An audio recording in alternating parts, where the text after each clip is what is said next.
like to introduce to you Junior. He'll be sharing their testimony. Good morning, New Hope. How you guys doing this morning? I'd like to take this moment first to thank every single one of you on behalf of my leader, Roger and Myra, and the rest of my missions team. We couldn't have done it with any of you without you guys. I'm going to share some of the victories that we had on our missions trip. We participated in 8 outreaches. We handed out over 100 hot dogs, passed out over 400 stuffed Christmas stockings. We gave away over 600 chips, cookies, and crackers. We served over 1,000 slices of pizza. Blessed over 60 families. Ministered to over 1,500 people. And this is the good one. We had over 40 salvations.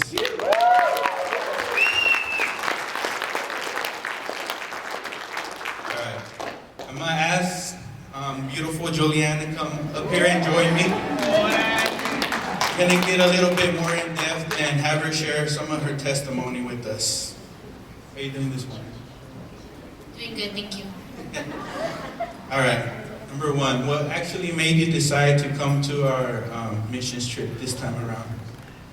I had gone to the Philippines mission trip this past August, and it was a blessing and a privilege on my life. And in that, I was able to see our ministry really reach the 4 corners of the earth and minister to people the gospel and salvation. And it changed me incredibly. It grew the compassion in my heart. And so in that, I definitely felt the need to go to Mexico and to continue doing that, especially with Mexico being so geographically close to the United States, and as well as I'm Mexican. And so I had that burden in my heart to go reach the people in Mexico and to speak with them and minister to them the gospel.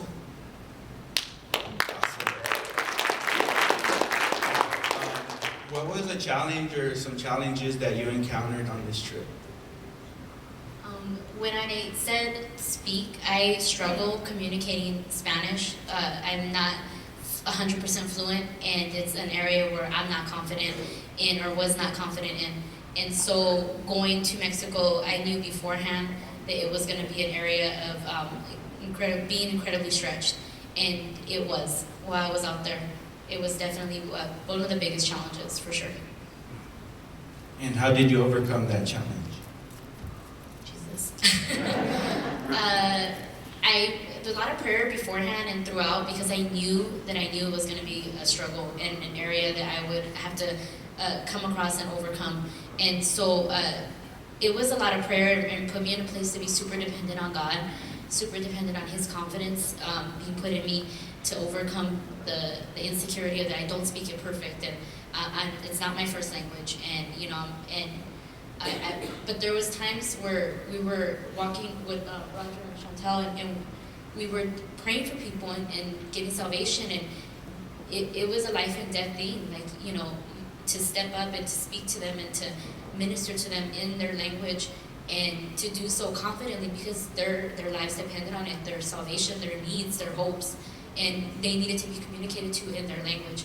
And they were so gracious, and I spoke Spanish, and was able to communicate to them what we were trying to share with them about Jesus, and it was awesome. Don't let her fool you. She can speak good Spanish. What actually impacted you the most on this mission trip? I would say the biggest takeaway for me, Mexico was what I thought it would be. I knew kind of more or less where we were going to go and how it would seem, I guess, from speaking to family members and whatnot.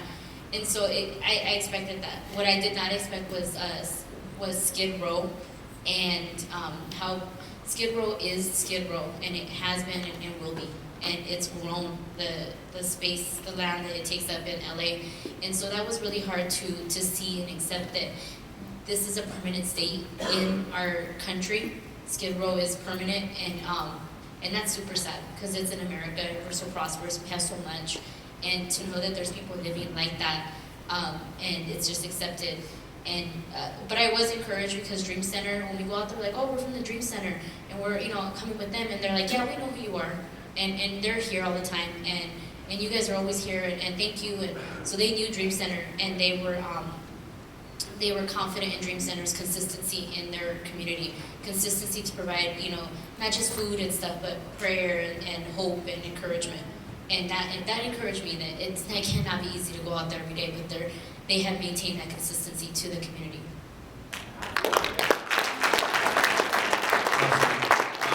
So last one. What would you say to somebody that might be on the fence about going to missions? Maybe they want to go, maybe they don't want to go. What advice would you give them?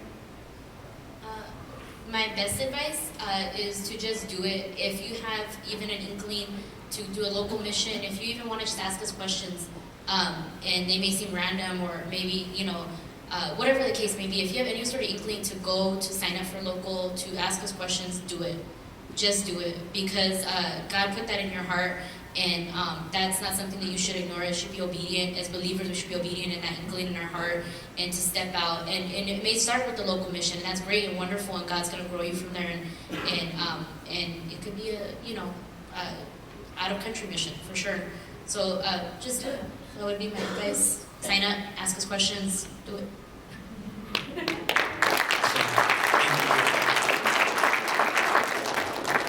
I also, if there's anyone out there, like Julianne said, that has any questions or might want to ask us about our missions trip or anything like that, feel free. We're all wearing red. We try to make it easy for you guys to spot us.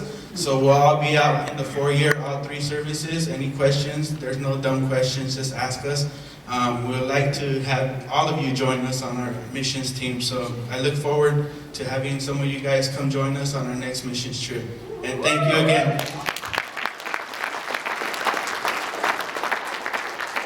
At this time, I'd like for you guys to help me welcome our very talented speaker, Helen Lavelle.